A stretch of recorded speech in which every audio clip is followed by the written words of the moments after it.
أعوذ بالله من الشيطان الرجيم. بسم الله الرحمن الرحيم. الرحمن علم القرآن خلق الإنسان علمه البيان. الشمس والقمر بحسبان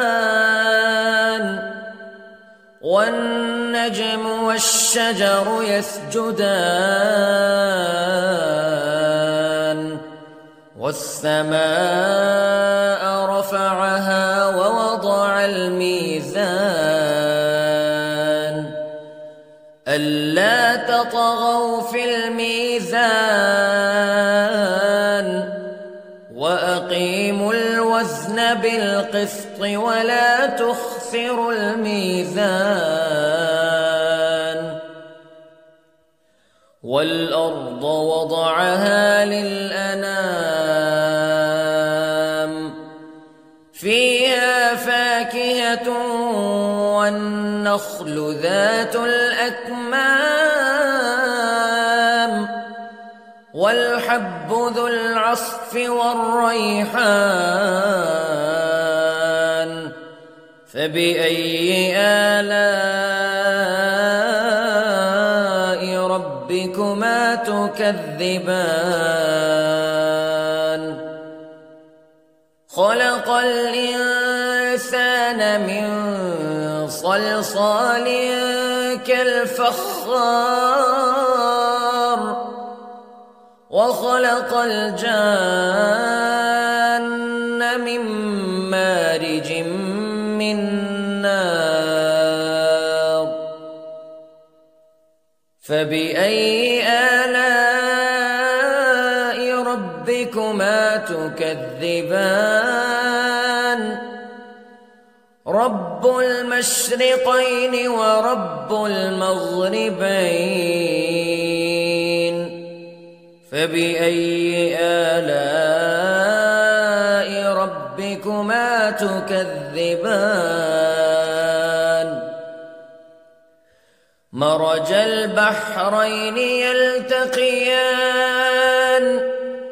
بينهما برزخ لا يبغيان فبأي آلاء ربكما تكذبان. يخرج منهما اللؤلؤ والمرجان فبأي آلاء ربكما تكذبان.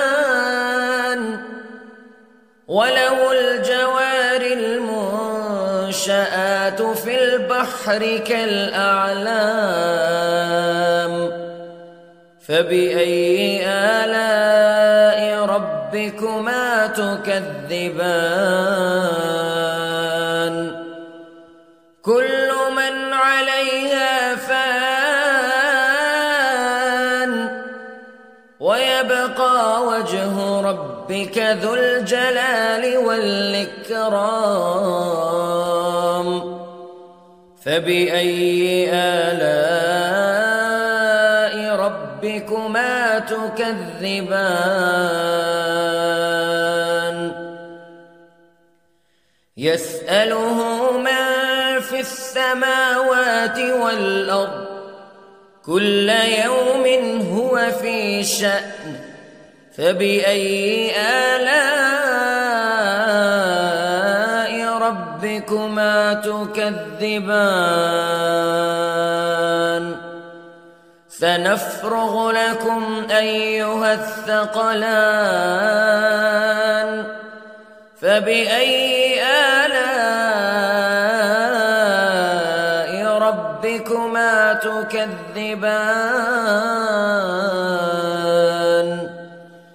يا معشر الجن والإنس استطعتم أن تنفذوا من أقطار السماوات والأرض فانفذوا لا تنفذون إلا بسلطان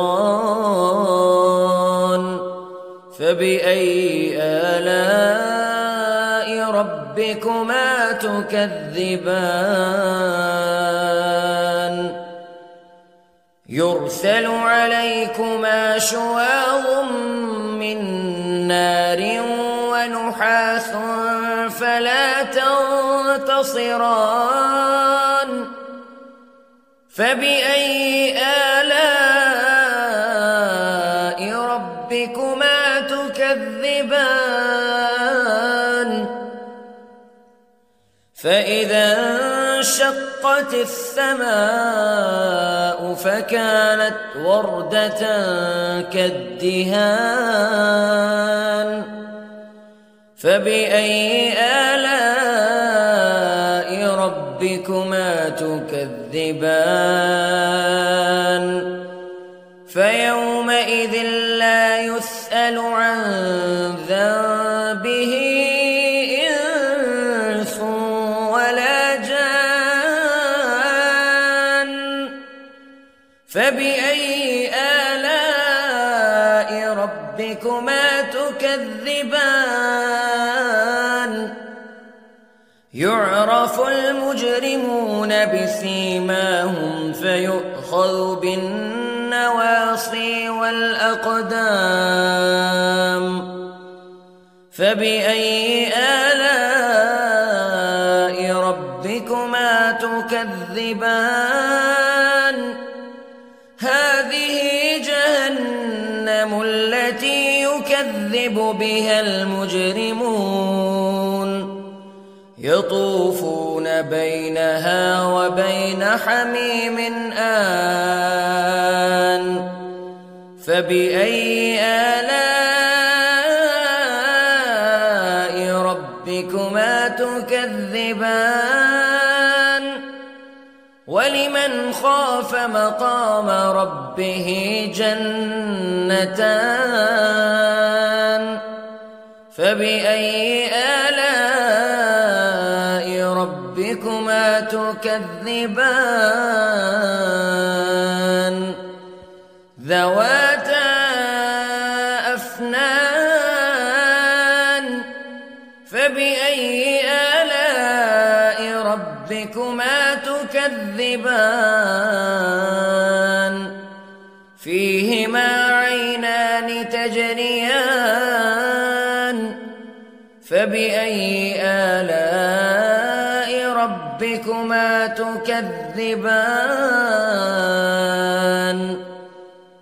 فيهما من كل فاكهة زوجان فبأي آلاء ربكما تكذبان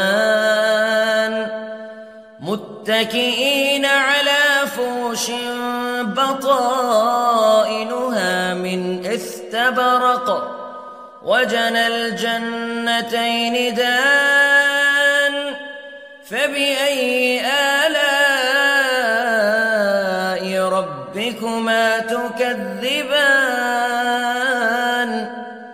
فيهن قاصرات الطرف لم يطمثهن إنس قبلهم ولا جان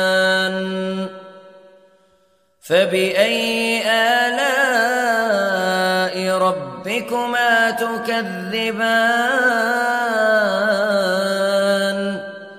كأنهن الياقوت والمرجان فبأي آلاء ربكما تكذبان هل جزاء الإحسان إلا الإحسان فبأي آلاء ربكما تكذبان ومن دونهما جنتان فبأي آلاء ربكما تكذبان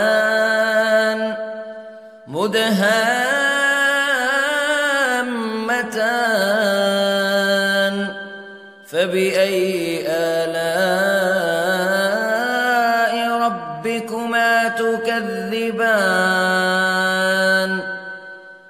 فيهما عينان نضاختان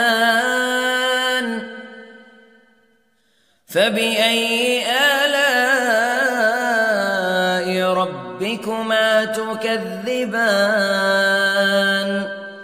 فيهما فاكهة ونخل ورمان فبأي آلاء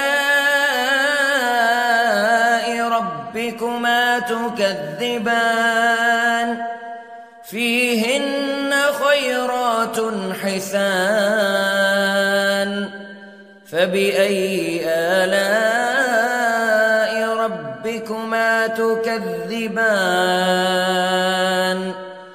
حور مقصورات في الخيام فبأي آلاء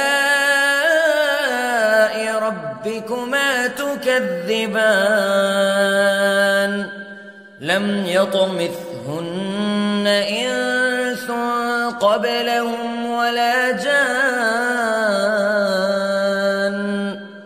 فبأي آلاء ربكما تكذبان